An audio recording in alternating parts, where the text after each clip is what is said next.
मेरा कोई लाभ लश्कर नहीं है। मैं तो एक सिंपल आदमी हूँ। जिस तरह से मदन दिलावर जी ने पूरे आदिवासी समुदाय को लेके बयान दिया था, मैं आदिवासी समुदाय से आता हूँ, मैं एमपी हूँ। मेरी जिम्मेदारी बनती है कि पूरे समुदाय की तरफ से प्रतिनिधित्व करूँ। एक जिम्मेदार पद पे रहते हुए अगर मंत्री इस तरह से किसी मैं ये नहीं कह रहा हूँ आदिवासी किसी भी समुदाय के लिए इस तरह से बयानबाजी नहीं करनी चाहिए। किसी के ब्लड पे बात कर लिए, डीएनए पे बात कर लिए, सवाल खड़ा कर दिया और कहा है कि उनके सैंपल जांच कराएंगे। क्या किस तरह से बद्दा बयान दिया गया? अभी तक पार्टी हाईकमान भी चुप है। इस तरह के मंत्री को तत्काल हटाना चाहिए। आदिवासी समुदाय कमजोर है, इसका मतलब ये थोड़ी है जो मर्जी है वो बोलते हैं। क्या लगता है कि महेंद्र सिंह मालवीय की आपने गद्दी खिसकाई, इसलिए बीजेपी बौखलाई हुई? हो सकता है वो बौखला गए हों, लेकिन बौखलाहट की वजह से ये थोड़ी है पूरे आदिवासी समुदाय पे लांछन लगाओगे। जिस तरह से स्टेटमेंट दिया है कि आदिवासियों के बाप को ने वो डीएनए टेस्ट कराएंगे, एक जिम्मेदार पद पे बैठा हुआ शिक्षा मंत्री क्या शिक्षा डिपार्टमेंट का कल्याण करेंगे? पूरे समुदाय पे लांछन, ये किसी भी समुदाय को इस तरह से बयानबाजी नहीं करनी चाहिए।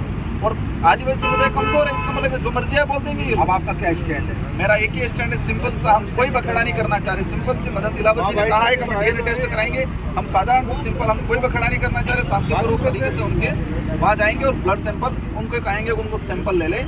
तो किस तरह से सैंपल लेना चाह रहे हैं, बाल का लेना चाह रहे हैं कि नाखून का लेना चाह रहे हैं, वो जो मर्जी है ले। अच्छा, सिर्फ बांसवाड़ा डूंगरपुर के आदिवासी विरोध कर रहे हैं, पूरे राजस्थान के विरोध? ये पूछ लो पूरे राजस्थान के, पूरे राजस्थान पूरे देश का मामला है। आदिवासी कमजोर है, सड़कों पे नहीं आ सकता है। आदिवासी आर्थिक रूप से 2 वक्त की रोटी के लिए तरसता है, इसलिए वो आंदोलन नहीं कर सकता है ज्यादा।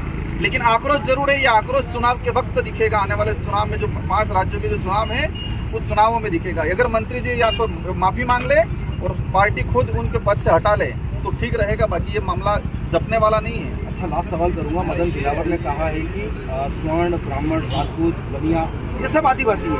अभी उनका दूसरा फिर बयान आना है। देखो वो किस तरह से क्या बोलते हैं उन बातों पे नहीं जाना चाहूँगा। मैंने जिस तरह से उन्होंने आदिवासी समुदाय पे ऑथेंटिक सर्टिफिकेट मिला हुआ हमें उस कम्युनिटी के लिए जो बोला है, तो मेरा फर्ज है मैं जिस कम्युनिटी से आता हूँ उस कम्युनिटी पे जो भी बात उठाएगा, अंगुली उठाएगा, उसके खिलाफ लड़ेंगे। आप ये उपचुनाव 84 में जो उपचुनाव होने जा रहे हैं उसको लेकर के कहा जा रहा है, कयास लगा रहे हैं कि बाप पार्टी से जो है राजकुमार की पत्नी अब जो है वो चुनावी मैदान है। ये इशू ही नहीं है आज का, ये चुनाव का इशू नहीं है। आज सिंपल सी चीज है, राजस्थान का शिक्षा मंत्री कौन लड़ेगा कौन नहीं लड़ेगा ये बात तय है कि मेरे घर से चुनाव नहीं लड़ेंगे। लेकिन ये इशू ही नहीं है। आज एक ही बात है कि मदन दिलावर जी हमारा सैंपल ले। बिल्कुल, ये थे हमारे साथ में शिक्षा मंत्री